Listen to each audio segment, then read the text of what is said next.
Nicolas Nova, exercice d'observation.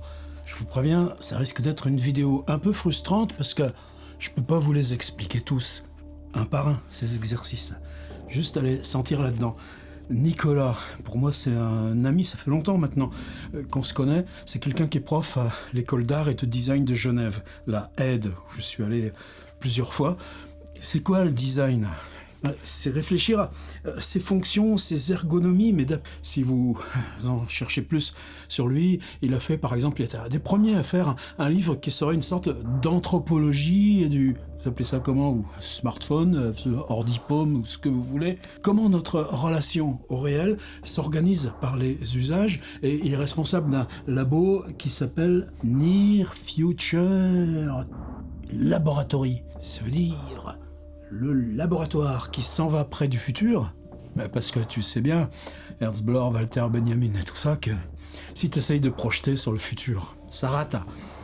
Par contre, si tu essayes de faire que ça fasse un trou sur le présent, le manque ou les dangers ou la menace et puis en même temps tout ce qui vient au contraire, les partages, l'amitié, c'est tout ce qu'on fabrique ensemble, eh bien à ce moment-là, ce que tu fabriques, c'est de la fiction. Et ces fictions, dans leur conflit avec le présent, elles peuvent nous ouvrir à ce qui ne peut pas se définir par rapport au futur. L'an prochain, il y aura aussi un autre livre de Nicolas Nova. Vous savez que Ferdinand Saussure avait beaucoup arpenté les Alpes, lui qui les arpente sans cesse pour son travail. Qu'est-ce que ça veut dire que cette entité montagne, en tant que sujet, pourquoi pas ? Elle s'en fiche des frontières. L'Italie, la Suisse, l'Autriche, l'Allemagne, la France, je suis sûr qu'il y en a encore d'autres. Anthropologie des Alpes par elle-même.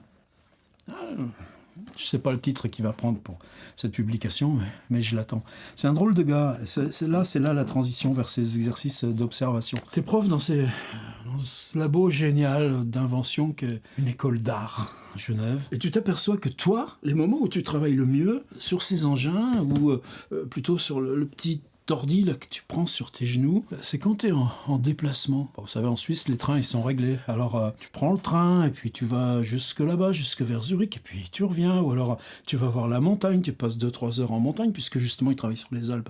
Et puis tu reviens. Tu as un boulot long à faire. Ce Nicolas Nova, il part le matin, en train, il va à Marseille, de Saint-Charles, il descend, il casse une petite croûte là dans un premier bistrot venu, il remonte dans le train, et puis il est revenu le soir, il aurait fait ses 10 heures de travail sur ordi, avec toujours ces défilements, ces choses de pensée. Moi, je fais pas comme lui, mais il m'impressionne. Dans l'exercice d'observation, il m'a dit ça la dernière fois qu'on s'est vu. Oh, ça va être un tout petit truc, mais peut-être ça t'intéressera. Puis tu le prends, puis tu mets le nez dedans. Ça y est. Alors le nez dedans, tout ce que je vais faire, tenez la première phrase, l'épigraphe. Les choses les plus épaisses ne s'abordent pas sans subir quelque amenuisement. Signé Francis Ponge. Il ne savait pas, Nicolas, qu'en ce moment, moi, Francis Ponge, je suis en plein dedans, là, pour d'autres choses. Francis Ponge et son rapport au chien, figurez-vous. Et à la prose, figurez-vous. Introduction. Dans son célèbre ouvrage « Exercice de style », évidemment, Raymond Queneau propose 99 versions d'une même scène observée dans un autobus. Si ces variations sont essentiellement formelles et stylistiques, un grand nombre d'entre elles abordent toutes sortes de détails différents. Certaines se contentent de mentionner les objets et les êtres en présence. D'autres s'attardent sur les couleurs, les odeurs, les bruits environnants, les dialogues entre les protagonistes. Plusieurs font état d'hypothèses et de questions, et l'une d'entre elles livre toute une série de données chiffrées concernant l'heure, la durée du trajet, les dimensions des personnes présentes dans le véhicule, en illustrant à sa façon les multiples nuances d'une même situation. Queneau nous donne une magistrale leçon d'observation. Le monde ne se donne pas à lire immédiatement, nous dit-il. Nous construisons nos représentations en dirigeant notre attention, c'est-à-dire en utilisant minutieusement nos sens, la vue et l'ouïe, principalement, parfois les autres, on va le voir là dans les exercices, pour sélectionner les détails qui nous paraissent pertinents à propos des êtres, des choses et des lieux. L'observation est essentielle à de nombreuses activités professionnelles. C'est ça, moi, qui me déroute un peu dans ce petit livre, et où on sait faire, nous, pour l'écriture.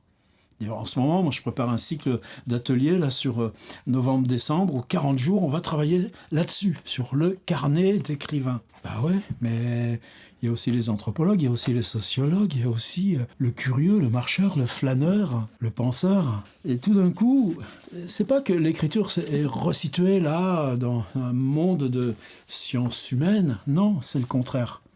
C'est que là où vous voyez des chercheurs de sciences humaines, en art, en design, on n'est pas dans ce champ-là, strictement. S'il y a de l'art, c'est qu'on n'est pas cantonné à l'intellectuel. Oui, mais l'écriture est prise en compte et fait partie de la communauté. Rien que ça, ça devient tellement rare. L'observation est essentielle à de nombreuses activités professionnelles. Elle est une part importante du travail des scientifiques dans leur laboratoire et sur le terrain, les anthropologues, sociologues, historiens qui étudient la vie des choses. Mais cette capacité à remarquer importe aussi aux designers, ingénieurs, architectes qui les conçoivent. Architectes, drôle de profession aussi. Intermédiaires. Aux journalistes qui écrivent à leurs propos, bon ça, journalistes. Aux artisans qui s'occupent de leur entretien, aux artistes et aux policiers. Ah ouais, la littérature, ce boulot d'enquêteur, ça fait partie, nous, du job. Faisceau d'indices, entre guillemets, pour des activités à venir, Carlo Ginzburg. Guillemets, encyclopédie magique, Walter Benjamin. Entre guillemets, rampe de lancement pour la pensée, Michael Taussig. Déclencheur d'écriture, entre guillemets, entre parenthèses, François Bon. Ah, ça c'est moi. J'y suis dans son livre. Archive sauvage, entre guillemets, dans laquelle puiser, Henning Trupper. C'est magnifique aussi avec Nicolas et tous les amis suisses qu'on peut avoir. Bah oui, il y a le trilinguisme. Et moi, je l'ai connu, Nicolas, la première fois à Berkeley. Bah, croyez que quand tu passes juste après lui, putain, t'arrives toi avec ton anglais de lycée, là, un français qui en a de l'anglais, et ce mec, il a fait l'effort, lui. Mais c'est pareil avec l'allemand, avec l'italien et tout ça. Les multiples détails identifiés par l'observation peuvent servir à enquêter, connaître, comprendre, réparer, soigner, imaginer, créer. Et là, on a l'enjeu. Alors, justement, je vais piocher dedans, un petit peu au hasard. Tiens, là, il y a le mot Simondon. Boum boum, Gilbert Simondon. Quand je vous dis qu'on est un peu frères. En 1958, déjà, le philosophe des techniques, appelle-le Gilbert Simondon, on s'en fout qu'il soit philosophe des techniques Simondon. Tous ceux qui n'aiment pas ou qui lisent pas, c'est ce qui dit, ouais, les techniques. Non, en 1958, Gilbert Simondon disait de cette méconnaissance, il faut rayer là dans les prochaines éditions, Nico, de cette méconnaissance qu'elle était une cause principale d'aliénation contemporaine. La méconnaissance, cause d'aliénation. Plus largement, le décalage entre la sursollicitation causée par la quantité d'informations qui nous atteignent via les médias numériques et les capacités cognitives limitées dont nous disposons pour en prendre connaissance laisse une impression d'accélération. Là, par contre, j'ai pas une lettre à changer à la phrase. En dépit de ce regain d'intérêt pour l'observation, peu d'ouvrages expliquent comment procéder concrètement. C'est bien pour ça que moi, c'est l'enjeu des ateliers, de celui-là qu'on va commencer. Comme l'écrit Anna Tsing. Alors, Anna Tsing, je n'avais jamais entendu parler, et je crois qu'une des grandes choses, là, donc je suis aussi dans les remerciements, mais il n'y avait pas de quoi, mon gars, c'est que tout à la fin du livre, il y a une bibliographie, regardez, 2, 4, 6, 8, 10, 12, 14 pages de biblio, tout centré sur la question des pratiques de terrain et de l'observation des méthodes de terrain. Rien que la biblio, c'est pop. Alors, Anna Tsing, que je ne connais pas, commençons par remarquer. Mais par remarquer quoi et comment ? Certes, les manuels abondent de la botanique à l'analyse de paysages, en passant par la sociologie, l'anthropologie, l'urbanisme, tous ces mots-là. Hein. Mais dans ces ouvrages, les modalités d'observation tiennent en général en quelques pages de conseils, comme si les manières de construire l'attention perceptive du monde, vous voyez comme on entend des Lusso, là, ou Mathieu Duperex, qui est un copain commun aussi. Il se passe quelque chose là dans ces questions-là, dans tout ce bazar-là, en train de faire socle, là. Comme si les manières de construire l'attention perceptive au monde, je pensais Lusso, son travail sur l'air conditionné, étaient déjà acquises. Or, il s'agit là d'une capacité cognitive qui s'apprend, se cultive, se nourrit, comme nous l'enseignent les neurosciences. Dès lors, comment faire pratiquement? Comment commencer? Car il ne suffit pas simplement d'ouvrir grand les yeux, d'attendre que des observations. Non, ça ne s'attend pas, les observations. Parler de l'autre, là, Mathieu Duperex, un jour tu peux te retrouver en tenue rayée dans un bagne de Louisiane parce que tu étais un peu trop près d'une raffinerie dans l'estuaire du Mississippi. S'il est effectivement nécessaire de se rendre disponible à la marche du monde, l'important est surtout de savoir diriger ses sens, de faire varier des points de vue, les dimensions de la situation considérée, d'apprendre à repérer des détails avec précision, en d'autres termes, d'acquérir des stratégies, des tactiques. C'est pas le problème, on est tous d'accord avec ça. C'est facile de dire ça. Je vous lis les chapitres. Prendre des notes. Bon, dis donc, tu veux pas acheter un bouquin qui raconte ça? Faut mieux acheter un carnet. Ah ouais, mais justement. Quoi? Comment prendre des notes?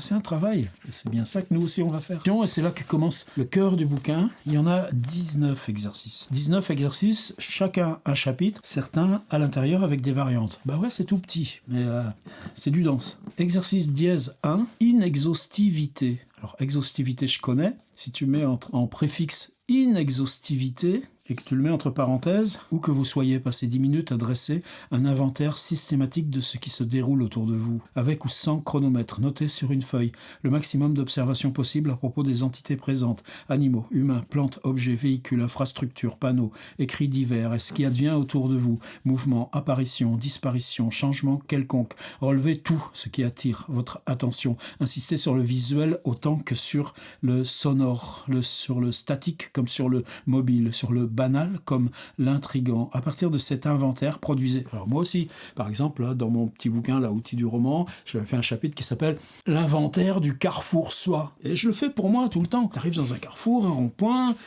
tu documentes, tu regardes, tu attends, et je dis non, c'est ça, c'est la part arbitraire de ce carrefour, et je fais mon inventaire du carrefour. Chacun a ses rituels. Alors, vous pouvez me dire, exhaustivité, etc. Bon, tout ce qu'il dit là en italique, franchement, c'est pas chercher midi à 14h. Oui, mais si tu regardes, chronomètre 1, feuille 2, animaux, humains, plantes, objets, véhicules, infrastructures, panneaux, écrits, mouvements, apparitions, disparitions, sonores, statiques, mobiles, banal, intrigant, tu as déjà 20 mots qui sont autant de paramètres. C'est-à-dire que tout d'un coup, tu n'as plus une phrase générale, tu en as fait une diffraction. Et dans ce prisme, tu as déjà 20 cases à cocher. Et c'est ça qui va nous faire 19 fois de suite. Variante, collecte d'écriture, avec Antonio Muñoz Molina, tiens, dans son recueil « Un promeneur solitaire dans la foule ». Je ne vais pas vous le sortir, mais je le vois, il est là-bas, moi, Antonio Muñoz Molina, un promeneur solitaire dans la foule. Oh, quel bouquin! Oh, j'ai fait une vidéo dessus d'ailleurs. Exercice 2, série de questions. Tenez, avant-hier, j'étais dans Questions d'importance de Claude Ponty. Et c'est là où ça va être agent. Exercice 3, étude de parcours. Rendez-vous dans un lieu où déambulent des individus, espace d'attente de transport en commun, centre commercial, place publique, ou des animaux en tout genre, vaches dans un champ, pigeons sur le trottoir. Oh, non mais tu sais ce que tu dis là? Bah ouais, puisqu'il le dit, c'est qu'il le sait. Trouvez un point de vue qui permet d'observer la scène de façon large, ouverte, sélectionnez 3 sujets que vous suivez du regard simultanément. Mais là c'est dingue, c'est parce que ça ouvre aux exercices par exemple de Carlos Castaneda. C'est-à-dire, suivre simultanément des objets indépendants, bah oui, tu peux. C'est-à-dire, tu arrêtes, c'est là, la vision centrale, tu passes sur la vision périphérique, rétinienne. Oh, celle-là, la vision périphérique, elle est beaucoup moins tenue au conscient. Et si tu passes là, sur cette vision délocalisée de la périphérie rétinienne, il n'y a pas de problème. Bah ouais, moi, il y a 20 ans que je fais ces exercices-là. C'est un petit peu notre yoga à nous. Mais je ne vais pas entrer dans le détail. Exercice 4, arpentage. Et tu viens de nous faire l'étude de parcours. Maintenant, tu parles arpentage. Rendez-vous dans un lieu quelconque bien délimité. Tiens donc, bah ouais, c'est le même point de départ. Mais simplement, La grille de paramètres change. Un supermarché, un quartier, un parc public, l'appartement d'un ami, une forêt, déambuler dans cet espace en relevant... Tiens, je me souvenais l'autre jour, à propos d'Annie Ernaux, d'un exercice d'une fille à l'école d'art de Cergy, Marine, qui avait fait justement une série d'expériences dans le Auchan. Par exemple, je marche 3 heures dans Auchan. Quels itinéraires j'ai fait ? Est-ce que mes itinéraires ont obéi à une logique ? Est-ce que quand il s'est agi de renouveler mes itinéraires ou de les rendre plus discrets par rapport aux observants, aux vigiles, mais elle en avait fait toute une série. Et pourtant, elle n'avait pas lu Nicolas Nova. Mais vous voyez, c'est bien l'impression que là, tout d'un coup, il fait quoi, Nicolas ? Oh, merci Nicolas Nova de nous apprendre à observer. C'est pas ça, c'est pas le genre du bonhomme. C'est que, précisément, toutes ces choses qui sont le socle commun du travail, eh bien, tout d'un coup, tu les vois rassemblés, exprimés. Ça veut dire que toi, eh ben, tu peux les compiler. D'ailleurs, c'est des titres là dans les derniers chapitres, compilation. Tu peux les organiser mentalement pour les transformer en intention. Et c'est là où ça compte. Puis moi, là, je vous lis les italiques. Mais regardez, 2, 4, 5, 6 pages. Et puis là, tout d'un coup, eh bien, vous passez aux variantes. C'est-à-dire que là, ce qu'il dit de façon relativement simple, ce qu'on peut faire en arpentage dans l'intérieur d'un supermarché, et qu'on a tous fait en atelier d'écriture. Tiens, tout à l'heure, je parlais de Michel Lusso, moi je les ai fait avec les BTS, non, les masters urbanisme de la Maison des Sciences de l'Homme à Tours. Oh, ça remonte loin, c'était 2006. Ben ouais, mais ces choses-là, tu gardes ça toute ta vie après. Variante, carte sonore dans un lieu quelconque. Ah oui, mais là, il a changé les paramètres. Café, forêt, place publique, plage, mais avec une certaine densité de fréquentation humaine ou animale. Ouais, mais cette domination de l'humain par rapport au végétal, par rapport au minéral, ou tout simplement le règne animal par rapport à notre règne humain. Comment on fait la poussée pour nous décaler dans ce qu'est pour nous le réel ? Et c'est là aussi où il y a besoin de rassembler ça dans le boulot. Ce que vous pouvez entendre, son, phrase, bruit, et sur une carte, l'endroit où vous les avez entendus. Alors là, c'est là où Nicolas ouvre des choses que moi, j'ai jamais pratiquées. La question des graphismes, des dessins, des postures, ça, on va voir. Et là, la carte. Moi non, quand je fais travailler, y compris quand j'étais à la Aide Genève, on travaille sur le récit, on passe de la liste à l'organisation, à la structuration, à l'accumulation. Christophe Tarkos, je ne sais pas si Tarkos fait partie de son paysage à lui. Variante, carte d'odeur, choisissez, etc., etc. Oui, mais c'est justement parce qu'il l'a chaque fois, quand il développe, vous voyez, comme chaque fois c'est fractal. Carte sonore, petite présentation là en 10 lignes, ça suffit.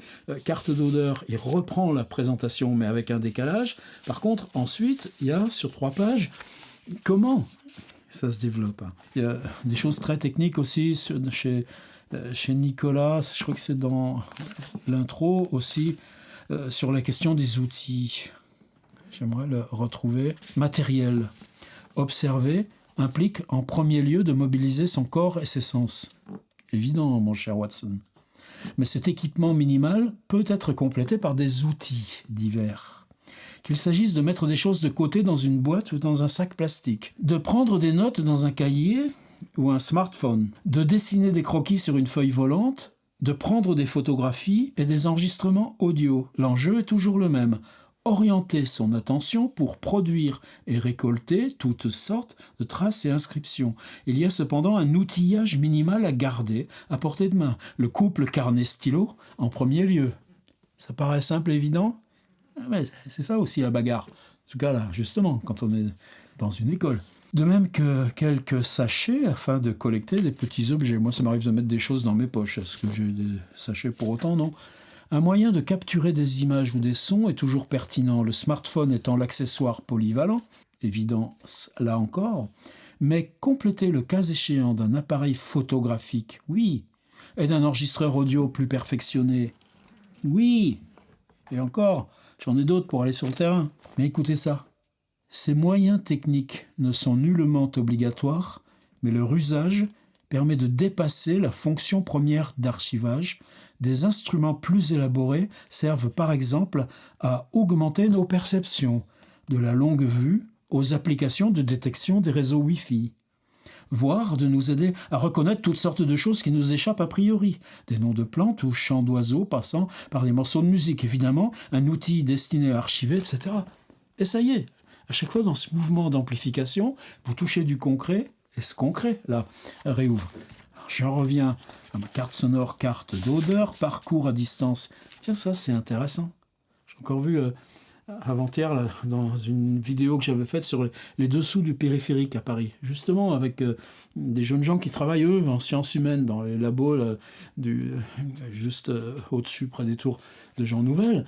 Et puis, ces gens qui regardent la vidéo qui disent « Ah ouais, on a suivi par Google Street View, on a vu où tu étais allé. » Tu vois pas les mêmes choses, puisque justement, Google Street View, il est limité aux itinéraires de la voiture, alors qu'à pied, on passait en dessous le périph'. Mais cette question de parcours à distance, on l'a entrée, chacun d'entre nous, dans nos pratiques de quoi ? D'affrontement du réel. Exercice 5, relevé de conversation, ça, il y en a déjà dans mon site. Exercice 6, exercice dièse 6. Il y a un petit dièse, c'est bien, ça nous aide à prononcer. Gestes et postures. Là, a priori, pour moi, ça me concernait moins. Parce que moi, le dessin, oui, mais lui, ce qui nous induit, c'est pour ça, parce que je vais en lire un des chapitres, un seul, intégralement, mais il nous explique comment il s'y prend graphiquement et en quoi de travailler graphiquement change aussi son approche du réel. Ne vous concentrez pas sur les détails, mais sur la figuration des postures. Rendez compte des gestes par des flèches décrivant les mouvements. Identifiez des motifs récurrents, donnez-leur un nom. Utilisez pour cela une représentation en bâtonnet et des traits grossiers. Alors là, les exercices, toujours pareil, tu dis ouais, ça je comprends, il a bien raison le Nicolas, mais moi je ne vais pas faire ça, moi. Puis ensuite il redéveloppe d'autres fonctions, par exemple comment on les hiérarchise. Exercice 7, là j'adore le titre. Coins et recoins, je vous laisse rêver. Exercice 8, observation flottante, ça en pratique.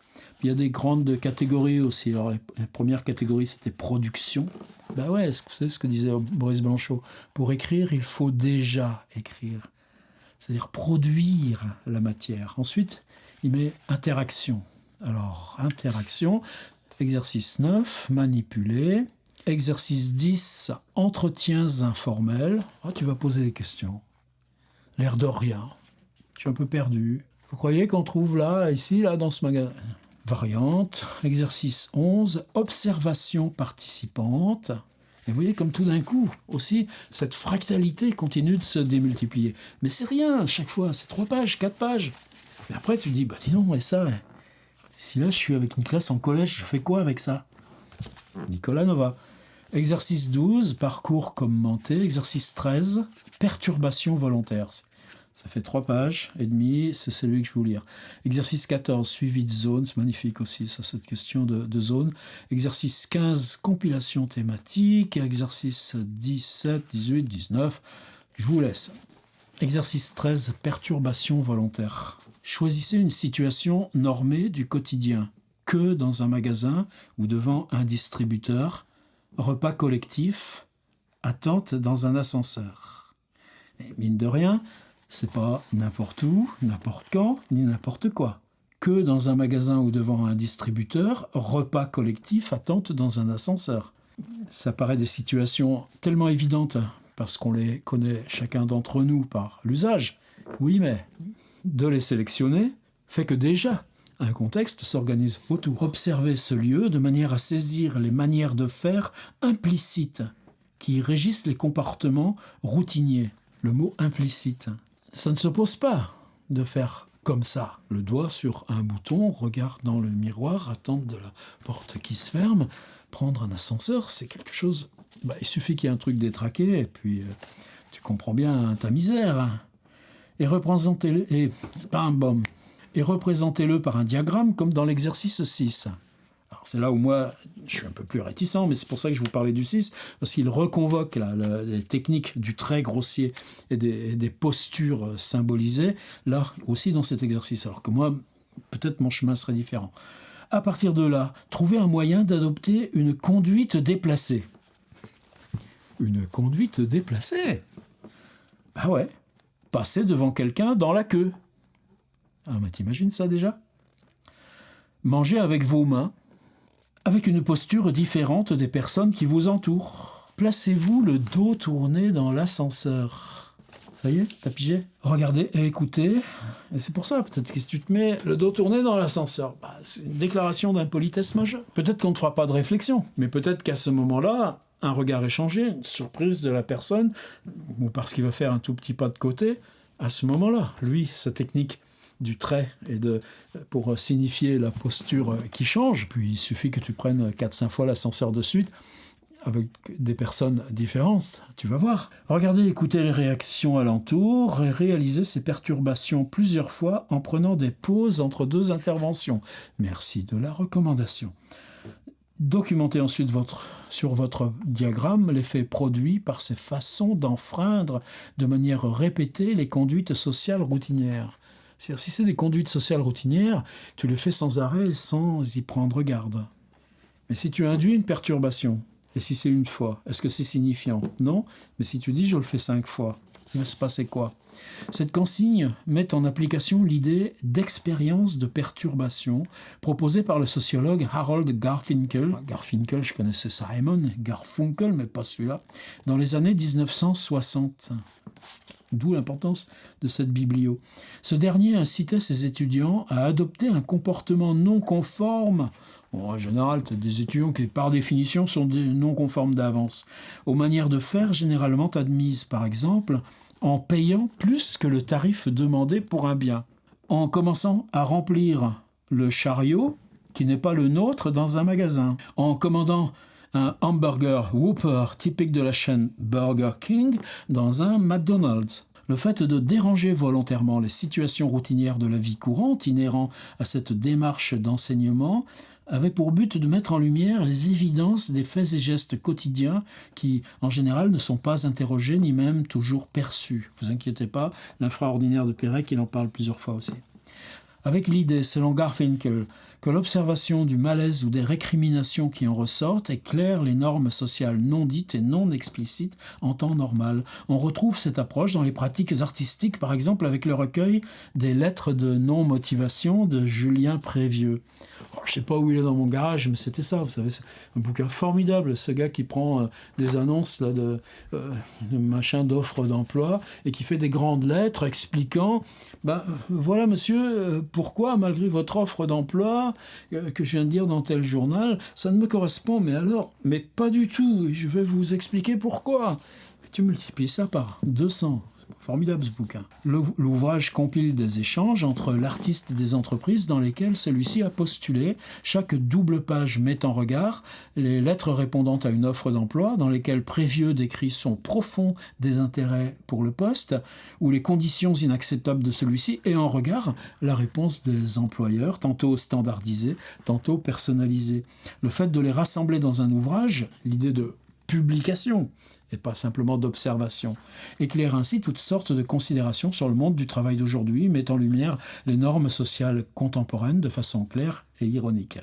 Ce genre de perturbation s'inscrit plus largement dans les expérimentations en tout genre menées par les anthropologues et les artistes. Il y a toujours au travail là, dans ce petit bouquin, là, je me suis vraiment régalé là, à le suivre, cette ligne de frontière très fine.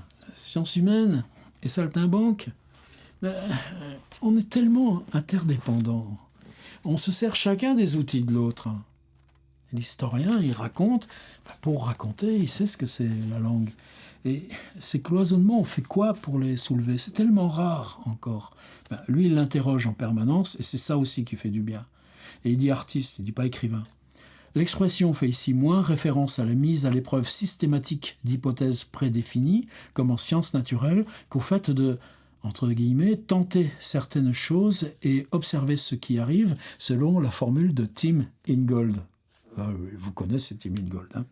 Ne me dites pas non. Petit chapitre, je m'arrête sur Tim Ingold, je vous laisse pas la dernière page.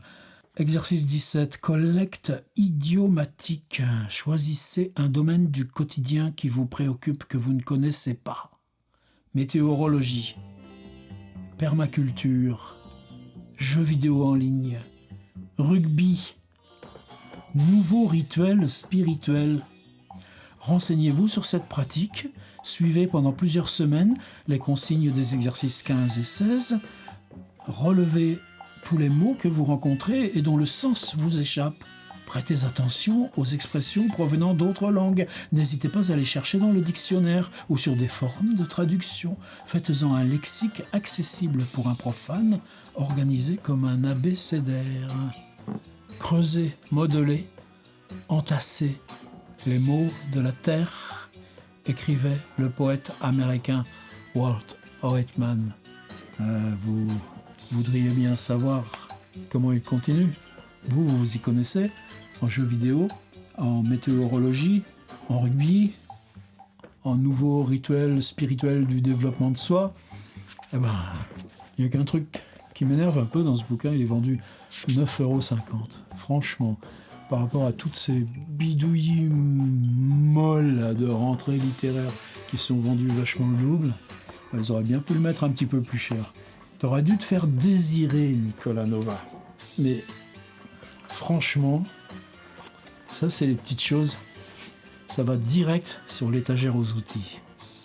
Et c'est pas si fréquent. Puis merci de ton envoi.